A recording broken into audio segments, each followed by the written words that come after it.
टीपू सुल्तान जिन्हें भारतीय इतिहास में महत्वपूर्ण और विवादों में रहने वाला व्यक्ति माना जाता है। 1751 में पैदा हुए टीपू सुल्तान ने ब्रिटिश साम्राज्य के खिलाफ अपने उग्र विरोध, सैन्य अभियानों और मैसूर को सामाजिक रूप से सुधारने के प्रयासों के लिए याद किया जाता है। आज आपको इस वीडियो में टीपू सुल्तान की सफल खोज, उनके प्रारंभिक जीवन, सैन्य परीक्षण, प्रशासनिक सुधार, धार्मिक नीतियां और स्थायी विरासत के बारे में विस्तार से बताएंगे, तो वीडियो में अंत तक बने रहिएगा। टीपू सुल्तान का जन्म 20 नवंबर 1751 को भारत के वर्तमान कर्नाटक के छोटे से शहर देवनहल्ली में हुआ था। वे सुल्तान हैदर अली के बड़े बेटे थे, जो एक सैन्य अधिकारी थे और बाद में मैसूर के वास्तविक शासक बन गए।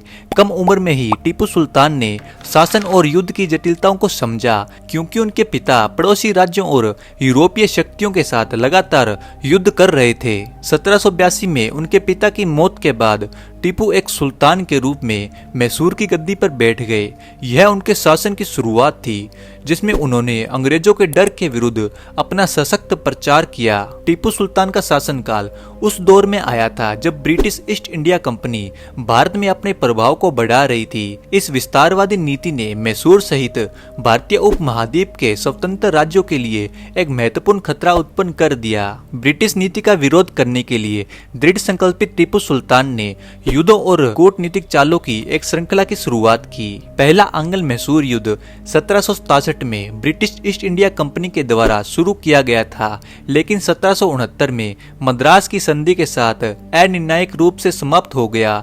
इसमें टीपू सुल्तान की अंग्रेजों से टकराव की शुरुआत हो गई। 1780 में दूसरा आंग्ल मैसूर युद्ध छिड़ गया। टीपू सुल्तान ने मराठों और फ्रांसीसियों जैसी क्षेत्रीय शक्तियों के साथ गठबंधन बनाया। उनके उग्र प्रतिरोध के फलस्वरूप अंग्रेजों को बहुत नुकसान उठाना पड़ा। यह संघर्ष 1784 में मैंगलोर की संधि के साथ समाप्त हुआ, जिसमें अस्थायी रूप से शांति बहाल की गई। टीपू सुल्तान न केवल एक कुशल सैन्य रणनीतिकार थे, बल्कि खोजकर्ता भी थे। उन्होंने कई उन्नत तकनीकें प्रस्तुत की, जिसका सैन्य बल पर स्थायी प्रभाव पड़ा। सैन्य तकनीकी में टीपू सुल्तान के सबसे प्रसिद्ध योगदानों में से उन्नत रॉकेट का उपयोग था, जिसे मैसूरियन रॉकेट के नाम से भी जाना जाता था। ये रॉकेट युद्ध में अत्यधिक प्रभावी थे और रॉकेट साइंस के भविष्य को आकार देने में महत्वपूर्ण भूमिका निभाई। नौसैनिक शक्ति के महत्व को पहचानते हुए टीपू सुल्तान ने अपनी नौसेना को मजबूत किया और नौसैनिक युद्ध में इसका प्रभावी ढंग से उपयोग किया। आधुनिक तकनीक से लैस उनका बेड़ा समुद्रों में भी अंग्रेजों के सामने कड़ी चुनौती पेश करता था। टीपू सुल्तान सिर्फ एक सैन्य नेता नहीं थे, उन्हें अपने साम्राज्य के प्रशासन को आधुनिक बनाने में भी गहरी दिलचस्पी थी। उन्होंने एक सुधारित भूमि राजस्व संग्रह प्रणाली की शुरुआत की, जिसका उद्देश्य निष्पक्ष और अधिक कुशल होना था। इस प्रणाली ने मैसूर की आर्थिक स्थिति में सुधार करने में मदद की। टीपू सुल्तान ने एक नई सिक्का प्रणाली लागू की, जिसमें इस्लामी शिलालेखों और अपनी छवि वाले सिक्के जारी किए गए। ये सिक्के उनके अधिकार के प्रतीक और इस्लामी संस्कृति को बढ़ावा देने के साधन के रूप में काम करते थे। उन्होंने मंदिर, मस्जिदों और कन्नड़ भाषा सहित कई धार्मिक और सांस्कृतिक संस्थानों का समर्थन किया। समाज के विभिन्न हिस्सों में उनका योगदान संपूर्ण शासन प्रणाली को दर्शाता है। टीपू सुल्तान की धार्मिक नीतियां बहस और विवाद का विषय रही है। एक कट्टर मुस्लिम के रूप में टीपू सुल्तान ने अपने शासन के दौरान इस्लाम को बढ़ावा दिया। उनके प्रशासन में इस्लामी शिलालेखों वाले सिक्के जारी किए और उन्होंने अफगानिस्तान और टॉम साम्राज्य सहित मुस्लिम देशों के साथ राजनीतिक संबंध बनाए रखे।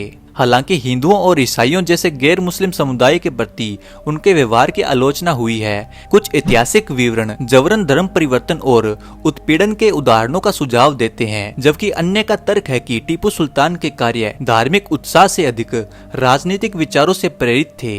अपने अत्यधिक प्रयासों के बावजूद टीपू सुल्तान को अपने बाद के वर्षों में महत्वपूर्ण असफलता का सामना करना पड़ा। तीसरा आंग्ल मैसूर युद्ध में टीपू सुल्तान एक बार फिर अंग्रेजों के खिलाफ खड़े हो गए। अपनी शुरुआती असफलता के बावजूद उन्हें 1792 में सेरिंगपट्टम की संधि पर हस्ताक्षर करने को मजबूर होना पड़ा, जिसमें महत्वपूर्ण क्षेत्र अंग्रेजों को सौंप दिया गया। चौथा आंग्ल मैसूर युद्ध टीपू सुल्तान के लिए सबसे विनाशकारी साबित हुआ। 1799 में जनरल सर आर्थर वेलेस्ली के नेतृत्व में ब्रिटिश सेना ने मैसूर की राजधानी श्रीरंगपट्टनम को घेर लिया। 4 मई 1799 को अंतिम हमले के दौरान टीपू सुल्तान अपनी राजधानी की रक्षा करते हुए मारे गए। टीपू सुल्तान का जीवन और विरासत भारत में ऐतिहासिक बहस और सांस्कृतिक महत्व का विषय बना हुआ है। उन्हें ब्रिटिश उपनिवेशवाद के खिलाफ अपने अटूट प्रतिरोध के लिए जाना जाता है। बड़ी ब्रिटिश शक्तियों के खिलाफ खड़े होने के उनके साहस और दृढ़ संकल्प ने उन्हें भारतीय राष्ट्रवाद और साम्राज्यवाद विरोध का प्रतीक बना दिया। सैन्य तकनीक, विशेष रूप से रॉकेटरी के क्षेत्र में उनके योगदान का युद्ध पर स्थायी प्रभाव पड़ा। हालांकि टीपू सुल्तान की विरासत उनके धार्मिक नीतियों और गैर मुसलमानों के प्रति व्यवहार से जुड़े विवादों से चिन्हित है। आपको टीपू सुल्तान का यह इतिहास कैसा लगा, कमेंट में अपनी राय जरूर दें। अगर वीडियो अच्छी लगी तो वीडियो को लाइक जरूर करें और ऐसे ही ऐतिहासिक वीडियो देखने के लिए हमारे चैनल यूनिवर्ल्ड ज्ञान को सब्सक्राइब जरूर करें। धन्यवाद।